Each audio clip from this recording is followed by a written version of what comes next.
Salam bahagia, semoga kebaikan datang dari segala penjuru.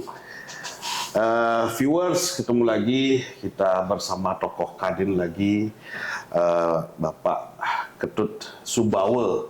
Tapi sebelum nanti kita banyak membicarakan lagi hal-hal yang terkait dengan bisnis serta bagaimana inovasi-inovasi bisnis beliau, begitu juga bagaimana perkembangan Kadin Badung ke depan.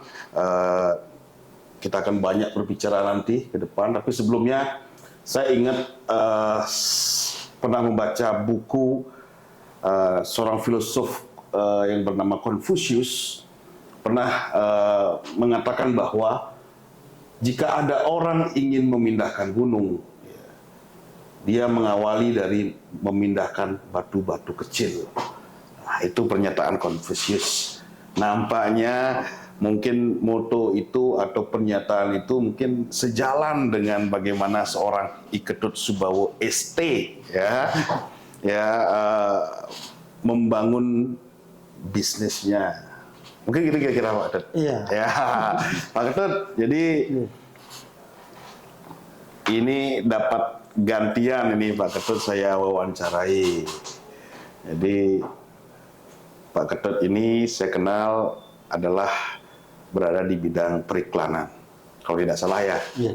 Kita itu ya. Kita.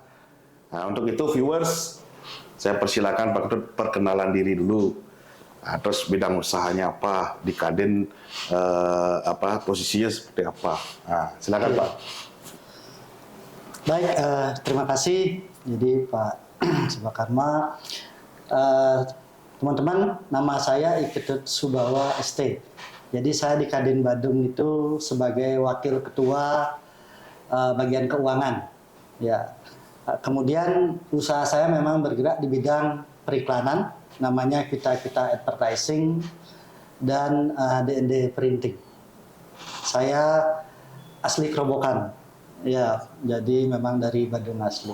Demikian. Oh gitu ya. Jadi sarjana teknik, berarti dulu teknik apa? Mesin. Oh, teknik mesin, awalnya mesin justru. Ya. Justru awalnya mesin. Teknik mesin. Oh iya. Jadi teknik mesin terus lompat ke advertising, periklanan, digital ya. Terus kenapa bisa kok melihat peluang advertising padahal seorang teknik mesin. Nah, harusnya kan bobok mesin, menin seher. Kenapa bisa gitu? Ya, ini panjang ceritanya. Jadi dulu awalnya memang sekitar tamat tahun 2004 ya. Jadi udah lama. Nah, itu setelah itu memang sempat bekerja sebentar bidangnya, tapi memang cita-cita di awal memang mau buka usaha. Nah, kemudian sambil berjalan melihat peluang. Awalnya memang di advertising itu saya juga belajar ya periklanan gitu. Mulai dari ada pekerjaan pemasangan spanduk gitu kan.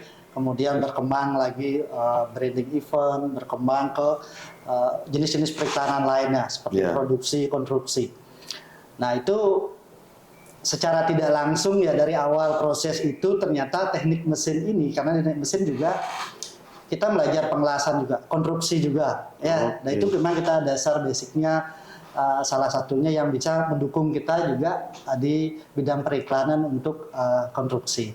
Nah, itu sehingga ya seperti tadi awal memang dari kecil-kecil ini kita merambah belajar mengembangkan produk-produk di bidang periklanan ini. Gitu. Jadi tidak terlalu jauh melenceng gitu ya. Tapi basically secara keilmuan di ST ini, sarjana teknik terutama mesin ini, ternyata ada kaitannya dengan konstruksi pengelasan. Nah, jadi dalam dunia periklanan ini juga pemasangan itu juga tidak lepas dari pengelasan dan sebagainya itu ya. Iya. Itu benar. Jadi kadang teknik mesin itu bayangnya pasti mesin motor gitu. Padahal pikiran dia menin seher nih. benar sih sebagian besar Ya, itu ya, ya. bayang, tapi di dalamnya itu ada banyak sekali karena Ya, ya. mesin pengelasan itu juga termasuk ilmu basic sekali ya pada saat kita berbicara dengan teknik mesin. Jadi, Kayak ngelas aluminium beda dengan ngelas besi. ya, pengembangan juga banyak sekali di sana di teknik mesin itu bidang-bidangnya. Salah satu konversi energi tadi, kemudian ada metalurgi, bagaimana pengecoran dari logam itu juga termasuk bidangnya. Oh. MTP juga, jadi AC itu juga basic-basicnya dari teknik mesin juga. Iya. Ya. Mungkin selain itu juga ini ya kalau kita bicara periklanan, pengiklanan, apalagi yang sifatnya itu tanda kutip konvensional, memasang box gitu misalnya atau memasang apa istilahnya itu ya besi yang ini mau tidak mau juga ada unsur estetikanya di sana ya. Ya, betul sekali. Jadi bagaimana caranya mengelas supaya estetikanya tidak terganggu dalam proses pengelasan mungkin begitu ya Pak ya. Ya, benar. Baik. Nah, saya intip-intip gitu ya. Kebetulan saya juga di UNUD gitu kan, saya intip-intip katanya sedang menjalani S2 Magister Manajemen. Dengar-dengar sudah ujian tesis. Dengar-dengar sudah ujian tesis gitu. Ini intip-intip nih, saya ngintip-ngintip nih. Kemudian mengangkatnya tentang perilaku konsumen. Ya. Perilaku konsumen. Berarti dalam sebagai seorang pengusaha ini ya, jadi kan saya yakin bahwa pasti kajiannya itu merefleksikan dari bagaimana seorang pengusaha ini berhadapan dengan konsumen. Ya. Terus bagaimana seorang perilaku konsumen ini terhadap produk yang dia pesan. Kan begitu ya mungkin kira-kira ya. Ya. Nah, artinya dalam advertising, dalam periklanan tentu saja juga tidak lepas dari perubahan zaman, perubahan teknologi dan lain sebagainya. Nah, bagaimana Pak Ketut Subagwo ini menggambarkan situasi itu? Situasi kompleks tadi antara usaha advertising dengan konsumen, dengan perilaku para konsumennya. Yang ada pengusaha konsumennya, ada teman kah, ada kemudian dan perubahan-perubahan di dunia advertising.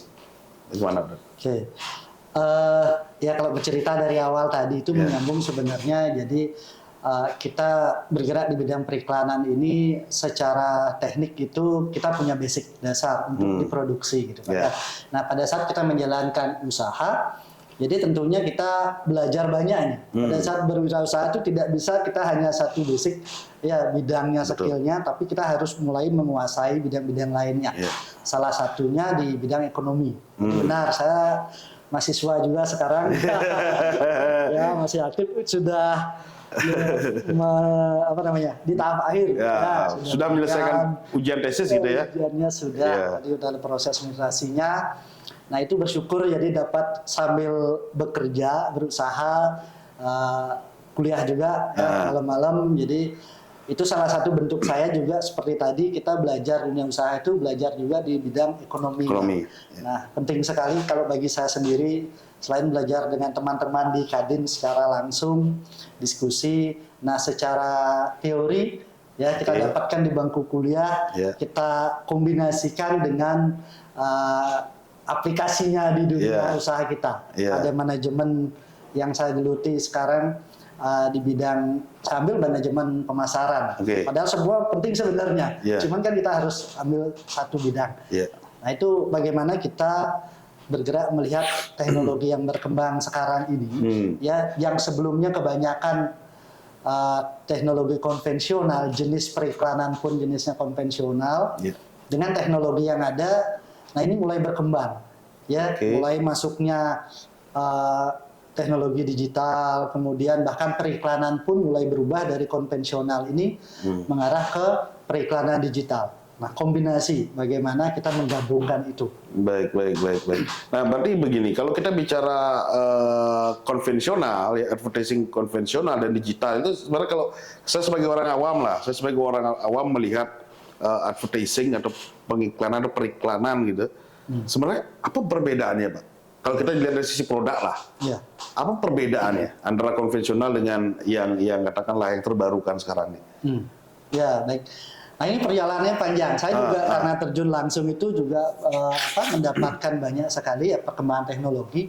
Kalau kita ingat contoh saja, zaman dulu kalau orang bikin spanduk ya atau gambar untuk film biasanya kan ya ada banner besar baliho itu kan dilukis. Betul. Ya. Nah dengan teknologi yang terbaru, jadi itu berkembang terus, sudah mulai masuk teknologi tentang cetak digital, kemudian printing digital kan banyak. Nah itu salah satunya juga yang akibat perkembangan teknologi. Jadi kita sudah bisa cetak dalam ukuran besar, jadi tidak perlu menggambar. Nah perkembangan ini pun dari yang manual tadi, yang konvensional itu berkembang. Kemudian di bidang periklanan lainnya, contohnya seperti neonbox, pencahayaan. Ya, dulu banyak pakai lampu-lampu neon ya yang neon TL panjang itu. Nah, sekarang sudah berkembang kepada teknologi LED. Lebih irit yang tipis yang gitu ya. Dan bentuknya pun bermacam-macam bisa kita bentuk. Yang teknologi inilah yang semakin berkembang. Seperti tadi perilaku konsumen pun mengikuti. Gitu. Bagusnya itu yang kita dapatkan, kita pelajari sehingga kita harus saya terutama belajar terus sih teknologi ini. Baik. Artinya begini ya, kalau berbicara pengiklanan kan tidak hanya sekedar ya, katakan Pak Ketut Subagwo kan tidak hanya sekedar mencetak, membuat, tapi kan juga sampai memasang Pak. Nah kira-kira ketika proses memasang misalnya ada katakanlah di sini ada restoran gitu, sekarang mau pasang semacam pengiklanannya itulah papan atau neon box dan sebagainya gitu kan. Nah kita di Bali ini Pak kan juga punya karakteristik. Jadi pengiklanan pun punya karakteristiknya. Seperti misalnya ada tulisannya Balinya. Kira-kira Pak Subagwo memberikan advice nggak kepada para pengusaha itu? Pada klien gitu. Pada klien lah gini. Kita di Bali ini seperti ini, jadi minimal harus ada unsur semacam ini. Punya nggak advice gitu? Iya. Pasti tentunya apalagi secara tidak langsung di pemerintah kan juga mengeluarkan perda seperti itu ya, bagaimana harus wajib ada tulisan Bali, kemudian ukir-ukiran gitu ya, apalagi dengan pelangkonnya Pemda gitu kan, jadi ada ukiran Balinya. Nah inilah pentingnya gitu belajar dengan stakeholder yang lain juga, teman-teman di desain grafis. Kita biasanya membuat ilustrasi. Jadi kita agak panjang prosesnya, sehingga kita di sini termasuk perusahaan jasa juga, konsultasi juga, sehingga teman-teman yang pada saat awal membuatkan atau menginginkan branding tempatnya, nah kita lebih banyak diskusi dulu konsultasi seperti apa. Apabila yang belum memiliki desain gambar, nah di sini kita bisa masuk membantu membuatkan ilustrasinya. Selain kita survei, ukur, punya gambaran besar, kemudian kita buatkan ilustrasinya. Nah inilah kecanggihan teknologi yang bisa kita bantu terapkan, kemudian kita tunjukkan dalam bentuk gambar. Tadi juga mengenai tulisan Bali, yang lain-lainnya. Nah kita juga diskusi dengan yang lebih kompeten seperti Dinas Kebudayaan. Ini juga itu juga penting itu karena itu harus benar-benar tulisan Bali kan agak susah juga ya. Artinya yang lembaga yang valid lah gitu ya. Benar. Kan gitu. Karena itu. Jadi sebagai mitra ya. Benar Pak. Termasuk juga mungkin begini ya. Ada jalan satu arah, kemudian ada jalan dua arah gitu. Tentu saja kan penempatan menjadi hal yang sangat penting juga. Jangan sampai mobil kendaraan datangnya dari utara gitu, tapi gambarnya posisinya di selatan. Jadi kan tidak nyampe maksud dari iklan itu. Benar. Nah itu biasanya penting. Jadi penempatan itu juga, seperti tadi ilustrasi yang kita buatkan juga salah satunya memberikan advice. Jadi kepada customer kita, juga seperti apa sih bentuk dari realnya nanti. Nah, itu dalam bentuk gambar kita bisa buatkan, termasuk ukuran. Banyak sekali yang salah melihat ukuran 1 kali 1 meter itu sudah besar ya kalau di bawah besar, tapi pada saat naik kita pasang pakai tiang kecil sekali kelihatan. Nah itu yang biasanya kita susah menjelaskan sehingga kita buatkan ilustrasinya. Apalagi tadi kalau jalan satu arah otomatis kan kalau kebalik dia nggak kelihatan jadi otomatis posisinya, penempatan sisinya ini juga yang kita bisa diskusikan, konsultasi dengan customer. Apakah melulu gitu klien Bapak itu adalah pengusaha restoran? Tidak pernahkah misalnya kliennya notaris gitu misalnya? Ada ya? Ada. Yang mana mereka kan memiliki syarat tersendiri. Iya, tidak boleh berubah ya.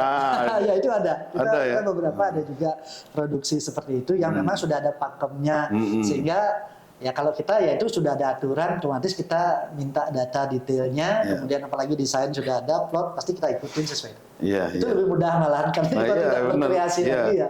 Kan ada terus kalau notaris itu nggak boleh lebarnya nggak boleh segini, Iya, warna hitam begini, putih itu ya. putih Ya, backgroundnya. nah, jadi penempatannya juga sudah ada aturannya gitu. Iya. Nah, prinsipnya mereka nggak boleh beriklan sebenarnya, Gitu. hanya untuk memberikan apa namanya notis saja bahwa di sini ada ini loh, si ini di sini kantornya loh gitu. Cuma itu saja, nggak boleh dia beriklan.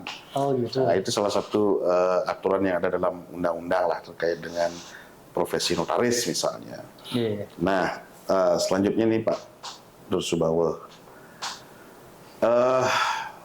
dengan banyaknya katakanlah kita bicara orang berusaha ya, kita pengusaha, mereka pasti akan mencari tempat-tempat yang strategis di depan jalan yang besar, gitu ya. Ya tempat yang katakanlah ya strategis lah. Kemudian di satu sisi di jalan-jalan itu banyak sekali nih pelang-pelang iklan-iklan ini dengan berbagai macam corak, ukuran, kualitas ininya, bahannya yang beraneka ragam gitu ya. Iya. Kadang ada yang bertahan lama, kadang yang hanya berapa bulan mungkin warnanya luntur, adanya sobek dan sebagainya gini. Dan tidak semua pengusaha itu juga akan menyiapkan cost untuk gradual atau setiap continue untuk merubah ininya kan. Iya. Ini menurut pandangan saya ini, kadang melihat jalanan seperti itu tuh kadang lagi saya kok apa ya semraut gitu kesannya, gitu semraut gitu kesannya. Dan kadang saya berpikir begini, kenapa tidak ya pemerintah itu membuat aturan gitu, penyeragaman gitu, minimal penyeragaman bentuk, penyeragaman tiangnya kah, kemudian seberapa jauh muncul ke jalan, seberapa jauh di atas trotoar gitu sehingga nampak rapi. Nah kira-kira kalau ada kebijakan macam begitu, Pak Ketut gitu. Ya sebenarnya sudah ada. Sudah ada justru ya. Ya kita juga di organisasi periklanan juga ada sering diskusi. Jadi itu memang sudah ada penataan. Jadi tiap wilayah, tiap kabupaten pun punya. Bahkan itu pun dari pihak pemerintah ya juga diskusi ya, itu masuk penataan. Nah terkait dengan kesemrawutan, jadi untuk papan nama toko-toko gitu ya. Karena kalau saya sendiri melihat, karena berhubungan seperti tadi yang Bapak sampaikan, berhubungan dengan cost, ya berhubungan biaya dari pemilik usaha, kemudian berhubungan dengan ide desainnya juga, gitu ya. Nah dengan aturan yang memang Pemda sudah punya gitu. Alangkah baiknya memang jika kita ikutin gitu. Peraturan itu dan akan sangat bagus. Apalagi kita orang Bali biasanya kan ya rapi, unik itu jadi ciri khasnya. Betul. Nah, cuman perkembangannya adalah pada saat di masyarakat, terutama untuk yang toko-toko kecil, yang UMKM yang kita mulai berkembang, belajar membranding gitu toko gitu kan ya, budget terbatas, otomatis kita terbatas juga ya dari kemampuan, kemudian dari biaya untuk kita membuat yang bagus sekali gitu ya, apalagi mengikuti aturan biar rapi gitu. Walaupun sekarang saya lihat banyak sekali, apalagi anak-anak muda yang sudah melihat dengan branding itu kan pada saat baru buka toko itu dia sudah mulai branding tampilan depannya itu bagus sekali gitu. Benar. Sehingga sudah berkonsep dari awal gitu. Nah ini kalau yang model begitu sebenarnya sudah sangat sesuai tadi. Tapi kalau yang belum punya budget, dia seperti mungkin tadi ya Kak Notaris, memang dia hanya pengenal nama, sehingga dia buat sekedar sesuai dengan budgetnya. Gitu. Mungkin kadang apa ya? Karena itu kita di Bali ini kan menunjukkan estetikanya. Yang awalnya mungkin bagus, lambat laun ini kok malah jadi jorok ya kesannya gitu. Jadi mungkin hal-hal begitu juga para pengusaha juga harus ini ya, artinya lebih bukan hanya sekedar bahwa ini tempat usahamu ini dikenal saja, tapi juga tolong jaga juga estetika. Kemudian lebarnya, kemudian bahkan begini contoh, tiba-tiba hujan tiangnya sudah karatan nih, malah menimpa ke jalan. Nah, ini yang begini juga harus diperhatikan karena justru tiang-tiang iklan itu yang malah menjadi ujung masalah gitu. Ketika mereka tidak dipelihara dengan maintenance ya. Nah, dengan baik. itu benar sekali. Jadi memang ada banyak seperti itu. Apalagi kadang tokonya tutup atau dia pindah gitu ya, mungkin budget tidak sesuai, ditinggalkan. Iya, gitu ya. Nah, benar. mungkin ini ya tanggung jawab ke pengusahanya juga nanti ya, termasuk maintenance. Karena kita juga selain kita produksi, kita maintenance juga. Jadi beberapa yang kita perusahaan yang kita kerjasamakan juga, cuma yang punya outlet banyak, ya kita juga melakukan penanganan itu. Jadi maintenance papan-papan nama, kemudian memperbaiki nama yang sudah rusak. Nah itu termasuk jasa kita. Nah kalau itu budgetnya bagus kan kita bisa masuk juga. Iya, oke. Jadi memang apa ya? Kalau kita bicara pengiklanan itu atau periklanan itu memang ya sekarang ujung tombak gitu. Ujung tombak seseorang itu atau calon pembeli mengetahui apa yang dijual oleh usaha tadi kan gitu ya. Ujung tombaknya. Jadi melihat ini restoran nih ada gambar sate kambing, pasti yang dijual sate kambing ini. Seperti itu ya kira-kira ya. Ya. Baik Pak Ketut Subawa, jadi mungkin ada hal lain ini yang saya ingin tanya Pak. Kita lompat dulu dari persoalan periklanan. Ya. Sekarang ini gitu di Bali khususnya gitu, kita ini berhadapan dengan banyak sekali model-model atau jenis-jenis usaha-usaha baru. Banyak berhadapan dengan jenis-jenis usaha baru dan kita juga berhadapan dengan usaha-usaha yang tidak dapat bertahan lagi. Artinya setengah ini nih, mati suri lah antara dia hidup dan tidak hidup. Gitu. Nah kira-kira menurut Pak Ketut gitu, melihat fenomena ini seperti apa? Apakah usaha-usaha baru ini sebaiknya menjadi perhatian khusus oleh pemerintah? Misal contoh nih, sekarang ngomongin startup, pemerintah pasti sedang semangatnya. Tapi sekarang ada juga usaha-usaha yang sudah terintis lama, tetapi mereka sekarang sedang mati suri. Nah, kira-kira menurut Pak Ketut Subawa bagaimana melihat situasi ini? Kan siapa saja bisa terdampak itu kan usaha bisa saja loh. Ya benar. Jadi kembali lihat sekarang kita detailnya. Usaha itu kan ada yang memang bisa berkembang karena teknologi ada masanya. Seperti tadi sebenarnya memang marketnya besar gitu kan ya. Teknologi itu usaha-usaha yang bisa di-online-kan itu banyak sekali, terutama yang bagian pemasaran, teman-teman digital marketing itu buka usaha gampang gitu kan, karena dia di-online-kan aja gitu. Dia nggak berpikir buka toko, nggak perlu pikir sewa toko, apalagi branding cost-nya nggak ada. Sehingga buka usaha di online itu mudah, memang. Tapi persaingan di dunia digital juga sangat tinggi sekali. Sehingga saya seperti tadi pun melihat, nah apakah bidang usaha kita ini yang tadi terpuruk atau kita lihat bisa dikembangkan apa tidak, kita lihat marketnya.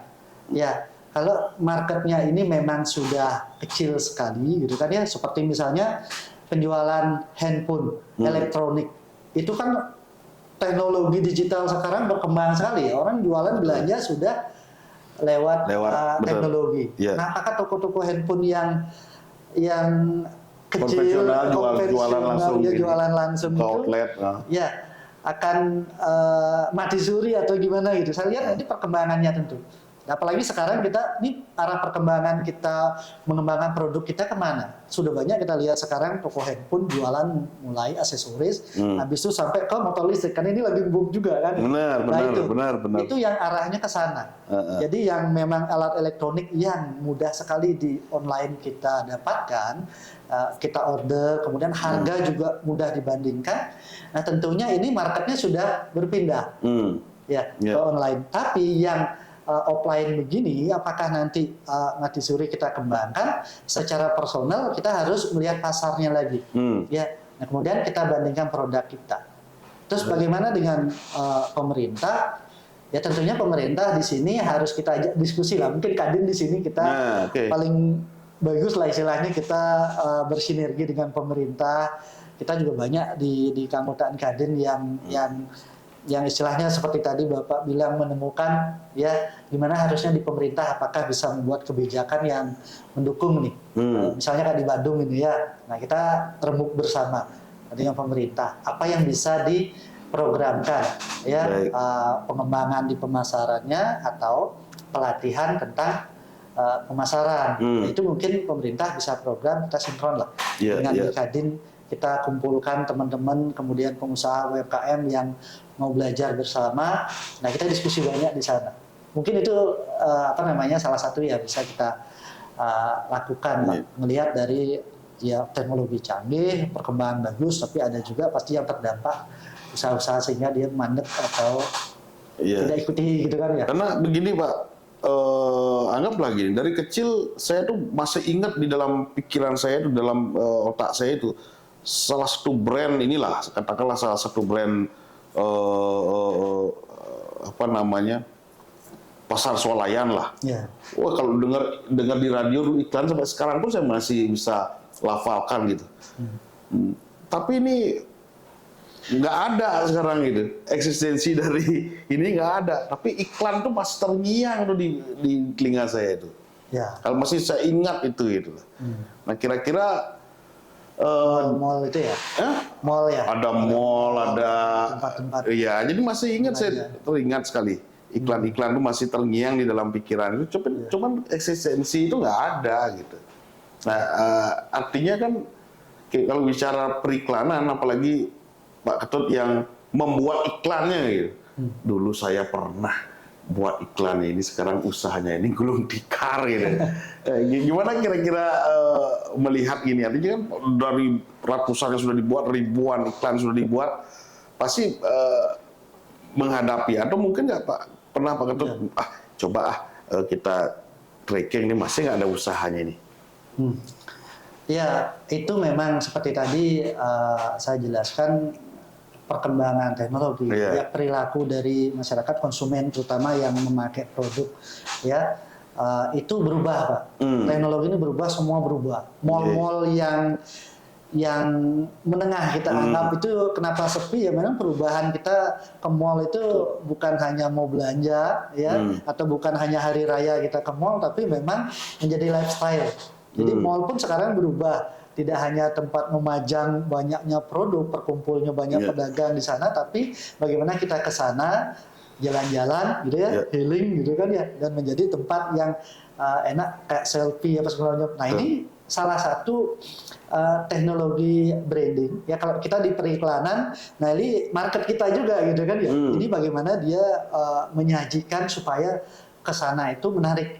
Ya, kan semua begitu ya, semua alam pun sekarang ya, apakah restoran akan kecil dengan adanya belanja online makanan gitu kan ya?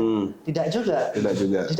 Bahkan kita berubah arahnya, berkembang malah ke pegunungan, nah itu kan karena marketnya banyak sudah arahnya ke sana. Atau mungkin juga orang udah jenuh Pak. Iya. Jenuh dengan suatu segmen ini, jadi mereka pindah ke segmen yang lain. Ya, itulah perilaku market kita yang berubah. Jadi sehingga seperti tadi yang dulu kita biasa ke mall jalan-jalan gitu kan ya. Nah, sekarang udah bukan begitu zamannya kan ya. Apalagi periklanan juga begitu. Produk sebenarnya udah berubah banyak sekali kalau kita lihat detailnya. Itu ya, kita bicara perilaku konsumen juga ini ya. Terutama mungkin perilaku konsumen model saya itu susah ditangani Pak.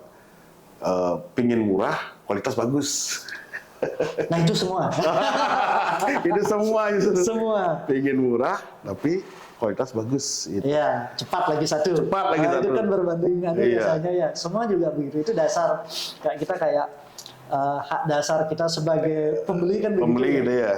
Cuman kadang di sini kalau kita bisa menyajikan, terutama yang layanan ya, kita bidangnya di jasa itu gimana kita menyajikan kenyamanan terhadap konsumen kita dalam berdiskusi, kemudian kecepatan kita memberikan respon solusi. Nah itu kalau ya saya juga baru belajar ilmu CRM ini di ekonomi. Apa CRM Pak?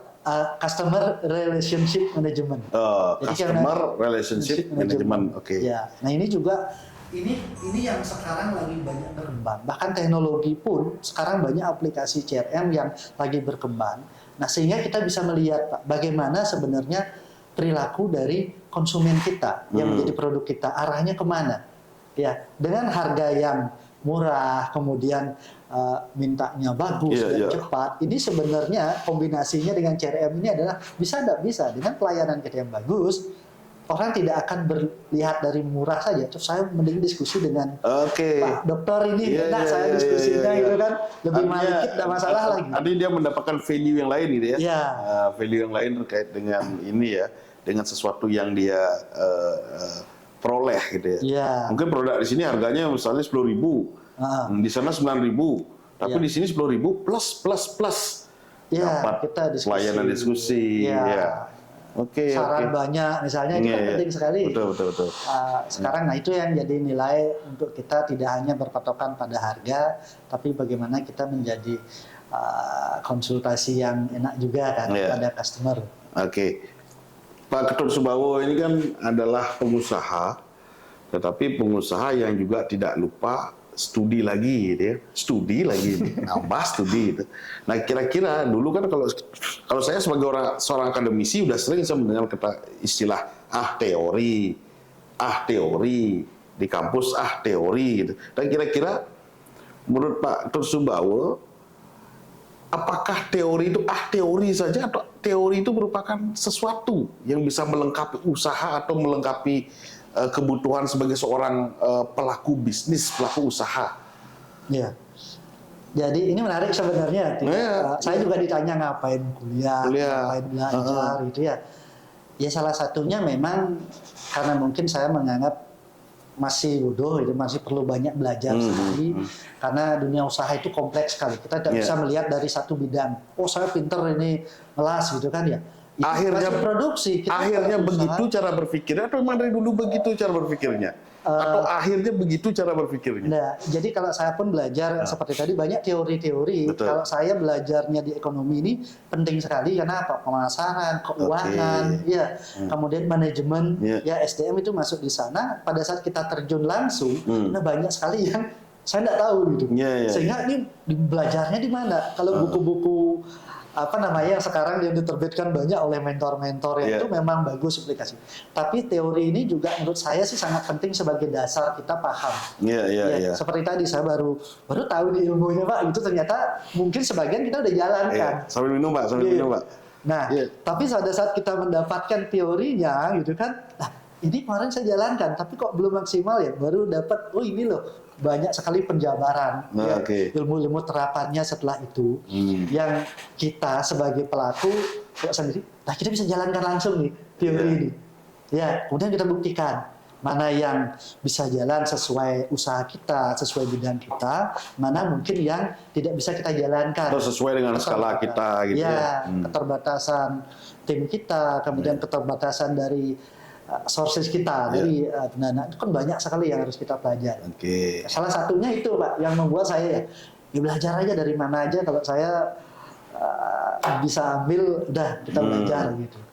Artinya memang bagaimanapun silakan.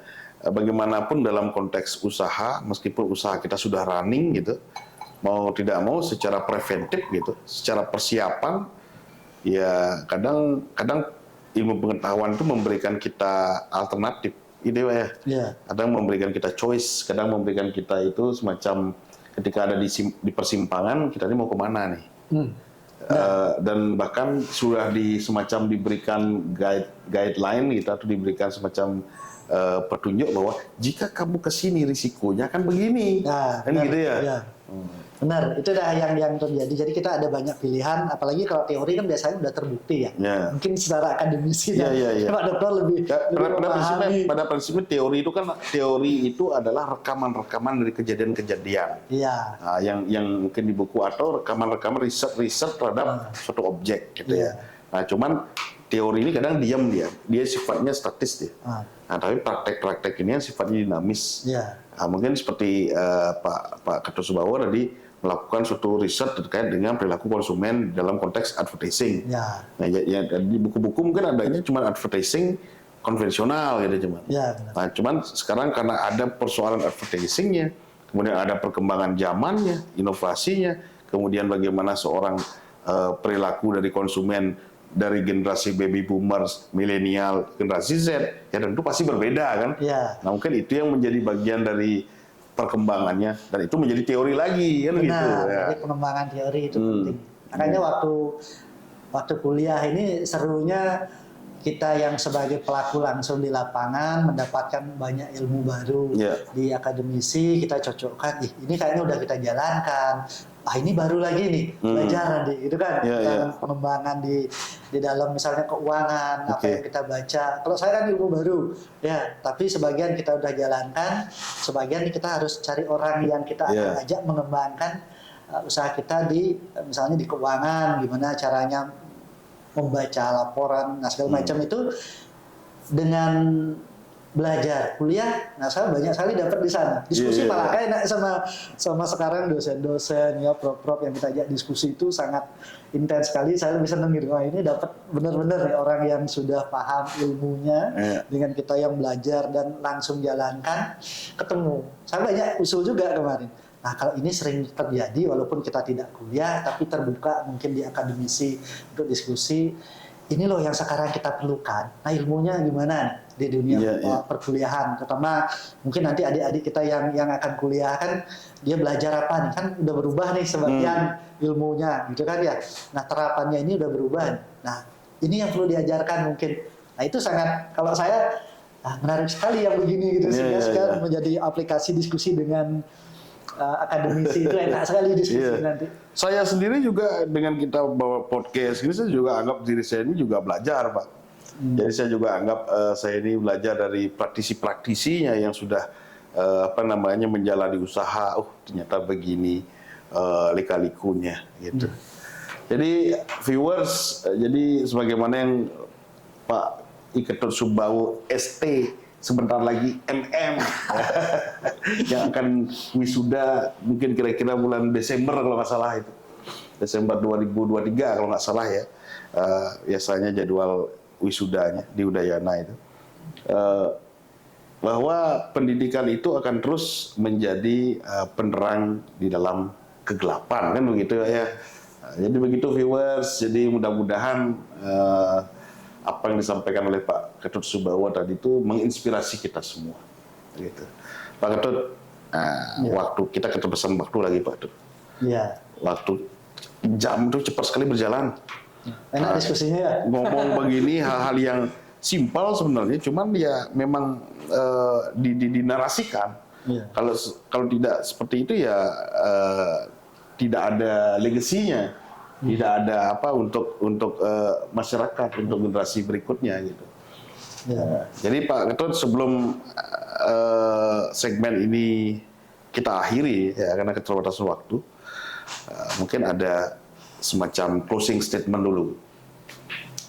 Ya, closing statement ya. Jadi menurut saya apapun kondisi kita sekarang, jadi kita harus terus belajar di mana saja, dengan siapa saja, dan kapan saja, karena itulah yang akan menjadi landasan kita untuk meningkat lebih baik lagi. Iya. Mungkin. Kalau istilah saya itu setiap orang adalah guru, setiap tempat adalah sekolah. Gitu. Begitu viewers ya. Sebelum saya tutup, saya juga ingin mengutip itu pernyataan dari tokoh-tokoh ya kita dulu ya. Tempatkanlah mimpi kita setinggi langit sehingga ketika kita jatuh di antara bintang-bintang. Salam bahagia gitu. Semoga kebaikan datang dari segala penjuru. Terima kasih, sampai jumpa. Sampai jumpa. Mantap.